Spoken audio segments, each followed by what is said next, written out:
Chairman Morris, First Minister, Party Leader, fellow Ministers, elected representatives and delegates. It's a great pleasure, and it's a real pleasure and honour to speak to you this afternoon at our annual conference. And conference is a time for taking stock, for marking our achievements, for surveying the current political landscape. But it's also a time for looking forward. And next year, of course, we will contest the European election. And on the same day, we will elect councillors to the new 11 district councils across Northern Ireland. And we, as a party, look forward to those elections with great confidence. We can go door to door with a message of real delivery, and you've been hearing some of that from Nelson already. A message of real delivery and offering a positive vision for the future. I, for one, always look forward to the canvass, and some people actually say they don't look forward to that, but everywhere I go, people always say the same thing. When we heard that Dodds was coming to canvass, we hoped it was Diane rather than yourself. But certainly, Diane has made it her goal to work hard to deliver tangible benefits for Northern Ireland.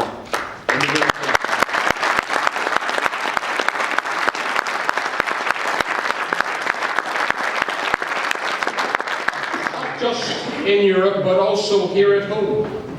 And there's no doubt that she has delivered on her objectives. And we in this party have always placed a high premium and a high value on working for people on the ground, dealing with the issues that affect people the most. And as a party, we are proud of Diane's work and what she has achieved in her first term in Europe.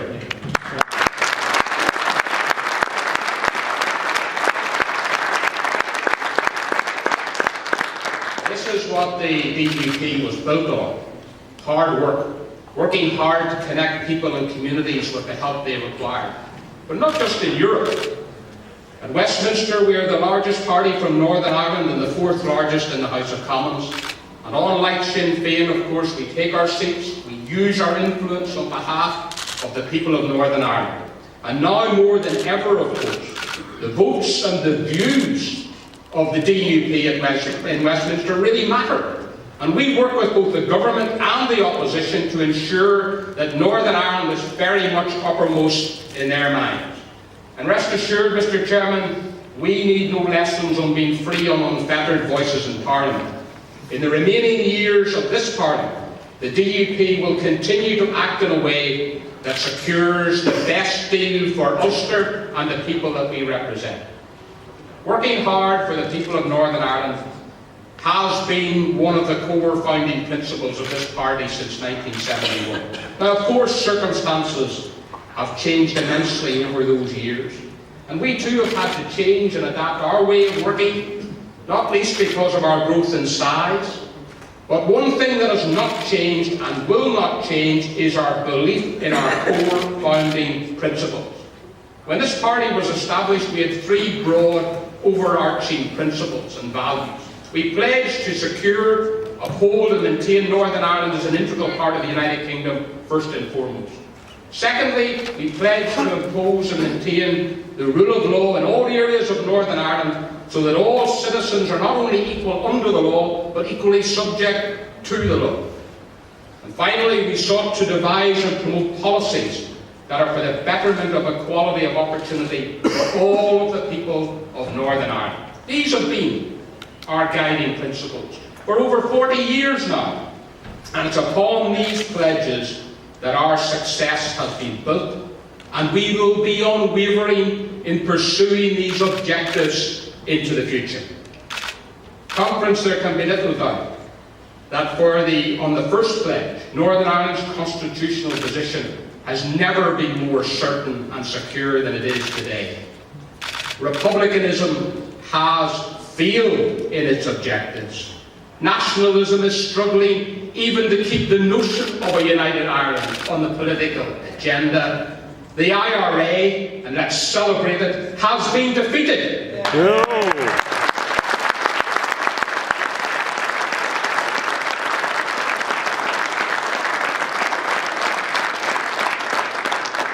tried to bomb us into a united Ireland, and we stood firm. They tried to wreak havoc in the rest of the United Kingdom and further afield, hoping their campaign of terror would cause the resolve of the British people to waver, but we stood firm. And we will stand firm as unionists in this party in our resolve today, tomorrow, and for future generations that Northern Ireland will remain a full and integral part of the United Kingdom.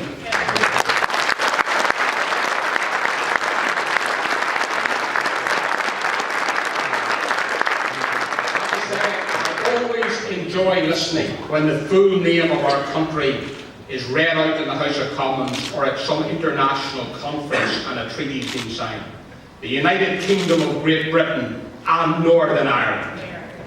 And we should always insist that we get the full title. People in Sinn Féin try to pretend that their project of a united Ireland is still on track. But they are failures, and they know they are failures. Even within the nationalist community, there's no appetite for Irish unity. The 2011 census tells the story. Only 25% of people that responded viewed themselves as Irish. I sometimes wonder whether Gerry Adams and Martin McGuinness ever read these kinds of data, whether they look at the opinion polls, whether they listen even to their own people. In the face of all of that, their claims that there would be a united Ireland by 2016 have as much credibility as Basil McRae suggested he'll be the next First Minister.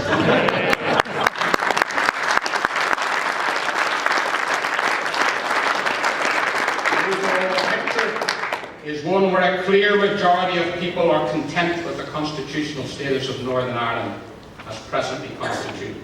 And those people who see themselves as Northern Irish and who see their future as part of the United Kingdom are from all sections of our community. Opinion after opinion poll tells the same story. And our party leader, for many years now, has said that there is no section of the community in Northern Ireland that is off limits for the DUP. And that is being reinforced with every year that passes. Mr. Chairman, under Peter's leadership, not only has this party expanded its reach and appeal, but support for the union itself has been extended and deepened. That's real leadership. And for Peter, that is a fine and excellent and lasting achievement. Well done to you.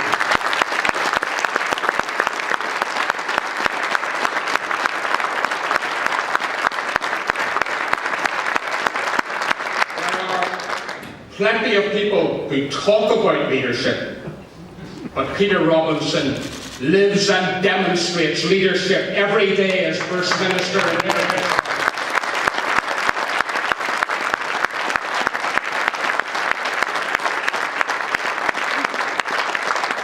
Today we can stand confident in the Union and confident in our unionism and in our Britishness.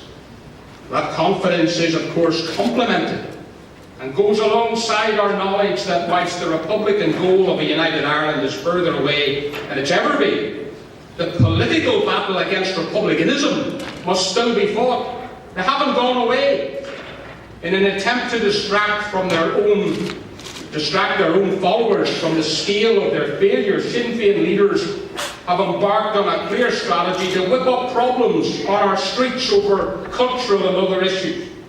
Friends, this party will stand up to them on these issues as well. Today, the people need unionists of strength and resolve to ensure that the union is not just secured, but upheld and maintained. The DUP is that party. People need a strong party which is focused on doing what is best for Northern Ireland. The DUP is that party. People need a party that is working hard for communities, working hard for jobs and investment, working hard to connect people to government. They want politicians who know what is of importance to their everyday lives. They want a party that works hard and delivers results. They want representatives who are on their side. Conference, the DUP is that party.